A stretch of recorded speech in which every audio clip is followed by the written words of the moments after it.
Yangi yilgi yangicha retsept bilan negir tortini siz bilmagan sirlari va yangicha kremi bilan o'rgataman. Videoni oxirigacha ko'ring. 1 litr qatiqqa soda va uksuzni aralashtirib solib, ko'pirtirishga olib qo'yamiz. 6 ta tuxumni chaqib, 400 gram shakar bilan aralashtiramiz. Negir tortini siridan bittasi margarinni oxirigacha eritmay, iliq holda solamiz va yaxshilab mikserda aralashtirib bitta massa qilib olamiz. Ko'pirib chiqqan qatig'imizni ham qo'shib, yaxshilab aralashtirib olamiz.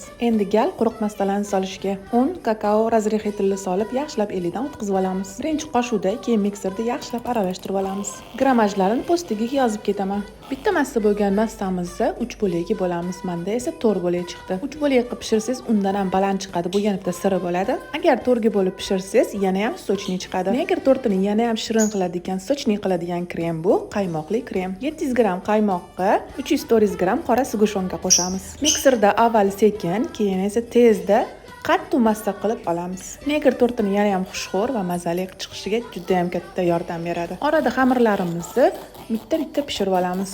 Ko'rishlarimiz qanaqa pishganini bilmoqchi bo'lsangiz, albatta cho'p tiqib ko'rishingiz mumkin. Hammasini orqasiga falgasini olib, yopishtirishga tayyorlaymiz. Menda xamirim 4 ta bo'lgani uchun kremni 4 ga bo'lib oldim va hamma ko'rishlarni chiroyli qilib yopishtirib chiqamiz va ustiga yaxshilab hamma yog'ini kremlab, keyin chetidan olib qolgan xamirlarimizni urvo qilamiz. Yana bitta fishkasini aytaman, agar urvog'ingizga ozgina kakao qo'shib yuborsangiz, yana ham xushxo'r bo'ladi. Ustini va yonlarini yaxshilab bezab chiqamiz.